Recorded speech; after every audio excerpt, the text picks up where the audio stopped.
Nissan ha dicho que a partir del año que viene solo presentará modelos electrificados en Europa y ahora esta promesa le llega al Nissan Juke híbrido. Esta es la versión híbrida del SUV japonés. Es un SUV que habla un poco de francés, eso lo vamos a ver más adelante, pero bueno, es una de las primeras unidades que llegan a España. Este coche se presentó en febrero, llegará este verano y ahora Nissan nos los ha prestado hoy para que lo probemos, lo toquemos y veamos cómo funciona. Esto es un híbrido convencional, un híbrido puro, etiqueta eco de la DGT, no es enchufable, es un híbrido normal. Y como tal estamos hablando de un coche que va a priorizar el consumo. De hecho, consume unos 5,2, consume un 20% menos que el equivalente de gasolina, incluso un 40% menos si comparamos en régimen de ciudad. De modo que hoy lo tenemos con nosotros, vamos a ver qué tal se da. Dicen que 1 de cada 2 compradores del Juke lo compra por su diseño. En el caso del híbrido estamos hablando de la segunda generación, es básicamente el mismo coche. A simple vista cuesta encontrar las diferencias, pero sí que están ahí. Son detalles, sin embargo, de modo que hace falta fijarnos. En el tren delantero, por ejemplo, encontramos algunas novedades, algunos cambios. El primero y el más notorio es el emblema. Nissan cambió su escudo hace unos meses para hacerlo un diseño un poco más minimalista, un poco más digital. El Juke convencional de gasolina tiene todavía el logo antiguo, el Juke híbrido ya tenemos el nuevo logotipo. También en esta parrilla central que encontramos esta franja de color negro, que es común en los Nissan electrificados. La parrilla es un poco más ciega porque al ser un motor híbrido no necesita tanta refrigeración. Y ya si hilamos muy primo y nos vamos a los bajos del paragolpes, Nissan también dice que lo ha rediseñado para hacerlo un poco más aerodinámico y mejorar el flujo por detrás. Son cambios pequeñitos, hace falta fijarnos, pero sí que están ahí. En la sección lateral también algún cambio. Las llantas son de 17 y 19 pulgadas, son bitono. Estas no lo son porque es la edición de lanzamiento, que es la excepción, pero el resto sí que son bitono. Incluso hay un diseño opcional inspirado en el Nissan Ariya. De nuevo, como estamos hablando de un híbrido, aquí tenemos la plaquita que nos lo recuerda, y porque es la edición de lanzamiento encontramos unos vinelados en los retrovisores y también en la zona del techo que en el resto de versiones no están. Esto es la edición de lanzamiento, solo 350 unidades en España y van a tener este acabado. Y en la zaga estos cambios los encontramos en el spoiler que sale del techo, que tiene un perfil ligeramente modificado. Obviamente también encontramos el nuevo logotipo de Nissan, igual que en el tren delantero. Y a los bajos del coche, Nissan ha trabajado en ellos para conseguir un flujo de aire un poco más limpio, para conseguir un poco más de eficiencia. A grandes rasgos es el mismo Juke que el Juke de gasolina, así que tenemos estos detallitos que nos revelan que estamos ante la versión híbrida. El interior del Juke Hybrid es continuista respecto a la versión de gasolina, pero aún así hay unos pocos detalles que sí que nos confirman que estamos ante una versión híbrida. La primera la encontramos en el panel de instrumentos. El reloj de la derecha nos indica obviamente la velocidad. En el de la izquierda podemos ver si estamos cargando la batería, si estamos siendo más eficientes o si estamos buscando más potencia. También podemos ver el estado de carga exactamente de la batería eléctrica. Y en la pantalla central vemos el flujo de energía entre la batería, el motor eléctrico principal o el motor de combustión. De modo que ahí sí que podemos ver cómo interaccionan todos los componentes del tren motriz de este Juke Hybrid. Si nos vamos a la consola central también vemos algún rasgo distintivo. Encontramos justo aquí debajo un botón que pone e-pedal. Esta es la conducción de Nissan con un solo pie. Es una conducción inspirada y es un concepto que vemos sobre todo también en los coches eléctricos. Es la conducción con frenada regenerativa, que al final lo que nos permite es circular por ciudad solo con el pie del acelerador. Cuando levantamos el pie del acelerador, el coche aminora la velocidad, nos frena y prácticamente no hace falta tocar el freno. En este caso, sin embargo, sí que sigue siendo necesario porque solo nos frena hasta los 5 o 6 km por hora. Para frenar más tenemos que usar el pie del freno. Y aquí entre las salidas del aire acondicionado encontramos el botón EV, el botón del modo eléctrico, y esto lo que nos permite es circular como si fuera un coche completamente eléctrico, usando solo el sistema eléctrico del tren motriz. Hay una serie de requisitos para hacerlo, sin embargo. Solo podemos usarlo cuando tenemos más de un 50% de batería, solo durante unos 3-4 kilómetros, de modo que es un uso esporádico, y solo a velocidades urbanas. En autovías o demás, ahí ya no, ahí ya tenemos que recurrir a la motorización híbrida. Ahí estaba, como digo, el interior del nuevo Juke, estamos viendo imágenes, Martí. Hay una cosa, porque estabas hablando de las diferencias que había con la generación anterior. ¿Esta pantalla qué pasa? La central, ¿quieres decir? ¿Qué pasa con el infoentretenimiento?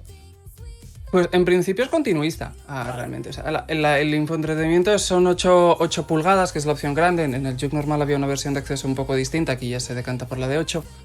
Es táctil, compatible con CarPlay y Android Auto, de modo que un poco es un poco lo mundo conocido, directamente, podríamos decir. No hay grandes cambios en ese sentido. Sí que, por ejemplo, un rasgo que está bastante bien en el caso del Juke Hybrid es que todas las versiones incluyen la cámara de visión trasera, los sensores delante y detrás, que esto en las versiones de gasolina no es así. Sí que es verdad, por ejemplo, que la cámara de visión trasera es un poco justita para estar en 2022, ¿sabes? Es un poco como la cámara de mi teléfono móvil, que Cristóbal me dice que tendría que cambiármelo, pero ahí sí que cogea un poco. Pero bueno, el sistema en sí son 8 pulgadas, es compatible con Apple CarPlay y Android Auto, tiene un poco lo que todos podríamos esperar, navegación y demás. Y sí que es verdad que el panel de instrumentos, el puesto de conducción, ahí sí que gana y se veía un poco en el vídeo, ¿no? Que es un poco distinto, que tienes un reloj dedicado a si estás cargando baterías, si estás circulando en modo eléctrico, si estás circulando más confiando en el motor de gasolina, puedes ver el flujo de energía. Eso es bastante curioso ¿sabes? Para perder un buen tiempo mientras estás en la carretera intentando entender cómo funcionan todos los sistemas. Tiene ese componente friki que es curioso. Yo estaba viendo el vídeo, Martí, hay una cosa. En la posición del botón este de EV, de Electric Vehicle, me parece que está en un sitio rarísimo, ¿no? En medio de los dos aireadores ahí. Sí. Podrías argumentar que incluso el del iPedal podrían haberlo puesto de una forma más accesible, ¿no? Incluso podrías pensar que quitarlo del volante es complicar las cosas. Sobre todo el del iPedal, porque al final es la frenada regenerativa más entendida, entonces si has de ir a buscarlo o te tienes el cinturón, tienes que hacer un movimiento con la mano un poco antinatural. Claro. El del EV es verdad que lo ponen ahí junto a las salidas del aire acondicionado, lo único que es un modo... sabes que es difícil decir en un coche que al final, por el tamaño de la batería que tiene, vas a poder hacer 2, 3 kilómetros, 4 kilómetros, si vemos lo que ocurre con los Renault en modo eléctrico. ¿Sabes? Es difícil que lo vayas a usar realmente en unas condiciones realistas. Más allá de decir, sí, puedo circular, lo pruebo unos instantes. En la mayoría de los casos vas a acabar confiando en el sistema híbrido, que es lo más práctico. Sí, que en el fondo también es lo que le pasa a un híbrido tradicional. No buscas mucha... Sí, claro. Con un eléctrico, con la parte eléctrica. No. Claro, al final esto es un híbrido autorrecargable. Evidentemente, no tiene sentido, ¿sabes? Tampoco pedirles grandes cosas. Lo único que... Sí que es eso, que puedes circular en modo completamente eléctrico. Otra cuestión es en qué situación realmente te va a merecer la pena circular en modo completamente eléctrico. Claro. Eso ya cada uno... Bueno, quizás si estás en un atasco y vas avanzando cada pocos metros y dices, mira, dejo descansar el motor un buen rato, pero fuera de esto es difícil de explicar. Me ha molado mucho la explicación del interior, Martí, pero tengo que decir, todavía nos quedan un par de píldoras más y está siendo un reportaje muy bueno, pero tengo que decir que estoy un poquito decepcionado contigo. ¿Por qué? A ver, tampoco me puedo echar yo culpas, porque yo tampoco me metí en el maletero del EQE que probé el otro día, pero no sé cuántos Martí Muñoz entran en el maletero del Juke, macho. No sé, pero un Martí Muñoz son 2 Jorge Iglesias, ¿eh? Entonces eso también es verdad, es verdad. El equivalente del volumen que hacemos, lo único que la gente no nos ve en el mismo plano, pero sí que hacemos un tamaño un poco distinto. Pero ¿cómo va de maletero el coche? A ver, maletero son a unos 354 litros, que dicho así es como un número muy frío. Pasado por la traductora, el hecho de hacerlo híbrido hace que tenga unos 68 litros, lo estaba revisando aquí, 68 litros menos que la versión de gasolina. Digamos que el hecho de ser un híbrido necesariamente tiene que tener su pequeña batería, que es una miniatura, apenas estamos hablando de 1.2 kWh, es lo común en los híbridos autorrecargables, y la tienen montada en el fondo del maletero. Entonces, la necesidad de ponerla ahí es lo que te hace perder un poco de maletero, te hace perder unos cuantos litros. Pero esto sí que hay que decirlo que ocurre en la mayoría de coches de este tipo. De modo que es bueno saberlo, pero que digamos que los híbridos es habitual que ocurra. Bueno, hemos empezado el report, Martí, contigo dando ahí una pista que era que el coche, pese a todo, habla francés. Y es un Nissan, y hasta donde yo sé, Nissan es una marca japonesa, aunque es verdad que está en una alianza, que igual de ahí viene el tema del francés. ¿Resolvemos ya? Dale. Pues vamos a ver por qué habla francés este coche. Decimos que este SUV habla un poco de francés por los componentes de su motor, porque Nissan se ha apoyado aquí en algunos componentes de la alianza que mantiene con Renault para acabar de configurar el bloque híbrido de este Juke Hybrid. Entonces, ¿qué ha hecho cada parte? Nissan se ha encargado del desarrollo del motor de combustión, es un 1.6 de 4 cilindros en línea de 94 caballos, Nissan también se ha encargado del principal motor eléctrico, que son unos 45 caballos de potencia que le suman al motor de combustión, y a partir de ahí se apoya en componentes de la alianza, es decir, en componentes de Renault en este caso, y Renault se ha encargado del motor generador, que son 20 caballos, se ha encargado de la batería, que es 1.2 kWh de capacidad, y se ha encargado también de la transmisión. Y es una transmisión bastante interesante porque es la transmisión sin embrague que conocemos de los híbridos e-tech de Renault. De modo que, si vemos el conjunto mecánico, si pensamos en un Clio híbrido, en un Captur híbrido, vemos como este Juke Hybrid básicamente es un hermano o un primo lejano de aquellos, porque los componentes realmente son muy parecidos. Pues ahí estaba una de las claves. O sea, ¿esto básicamente es un codesarrollo entre Nissan y Renault o no exactamente?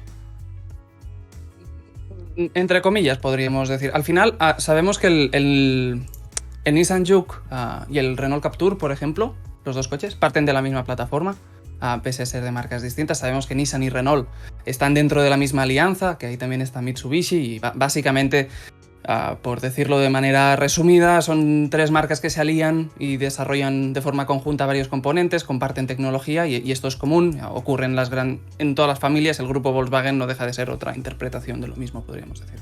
Y en este caso, lo que vimos sobre todo en 2021, cuando Renault empezaba a enseñar todos esos e-tech, todos los híbridos e-tech, pues bueno, ahora le ha llegado el turno a Nissan a empezar a presentar sus híbridos. Y sí que es verdad, pues eso, que al final hay muchos componentes que son heredados, podrías decir, o compartidos, ¿no? Y es muy interesante porque si te pones a ver qué modelos llevan esta tecnología y plataforma, dices, pues el Nissan Juke podrías decir que es el híbrido, es el hermanastro del Captur e-tech híbrido, que también está. Misma potencia, plataforma igual, más o menos a nivel de potencia de motor de combustión, eléctrico, motor generador, incluso la transmisión. ¿Sabes? Es un concepto bastante curioso. Pues oye, te hemos visto conduciendo el coche, esa pequeña explicación del motor, así que si te parece, Martí, lo que vamos a ver es sensaciones de conducción, como es este Nissan Juke al volante. Al final, lo que Nissan ha buscado con el Juke híbrido es intentar dar a sus conductores la sensación de que están llevando un coche eléctrico. Y hay que decir que hasta cierto punto en muchos momentos se consigue, sobre todo si estamos dentro de ciudad, por ejemplo. Al final, pensemos que la caja de cambios está automatizada, apenas se perciben los cambios de marchas a una velocidad normal en una circulación urbana.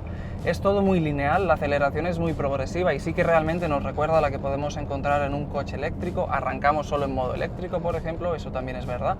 Sí que es verdad que si queremos hacer algún adelantamiento, si queremos ya estamos en autopista y queremos estar a unos 120 km por hora, ahí ya notamos que la aceleración es más dura quizá, las revoluciones suben un poco más y sí que nos rompe un poco esa magia que sí que tenemos dentro de ciudad, pero bueno, sigue siendo una opción bastante estable.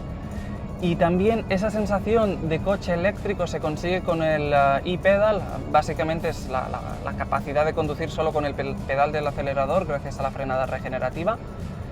Funciona correctamente, es muy suave quizá demasiado, en opciones completamente eléctricas sí que ese pedal notas que cuando levantas el pie del acelerador la frenada es muy brusca, incluso te puede llegar a detener y es muy fácil acostumbrarse a ello. En este caso la frenada es más suave, no nos llega a detener del todo, de modo que nos quedamos a unos 5 km por hora. Es posible acostumbrarse, pero quizás un poco más incómodo, quizá un poco más de dureza ahí sí que vendría bien. Y a nivel de consumos, Nissan dice que este coche ahorra un 20% de gasolina respecto al Juke normal, hasta un 40% en condiciones de ciudad. Y hemos de decir que antes, cuando nos hemos puesto en marcha, sí que hemos conseguido llegar a los 5,2 litros a los 100, que es lo que homologa oficialmente el modelo. Hemos llegado ahí en un tramo que combinaba ciudad con las primeras carreteras secundarias. Luego hemos salido a autopista y hemos ido ya a los 120 km por hora sin una conducción deportiva, pero sí que a velocidades más altas. Y ahí sí que el consumo ha subido un poquitín. En este caso nos hemos quedado más o menos en unos 6 litros a los 100. Pero antes sí que hay que decir que sin hacer ningún sobreesfuerzo, esos 5,2 litros los hemos conseguido.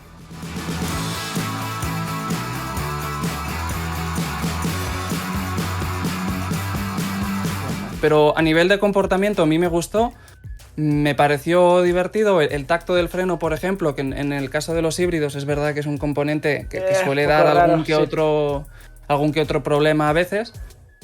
A mí particularmente no me costó adaptarme o no me costó encontrarle el punto, entonces yo creo que cualquier persona que conduzca, entre comillas, normal, puede dar el salto sin notar ningún gran cambio. Vale.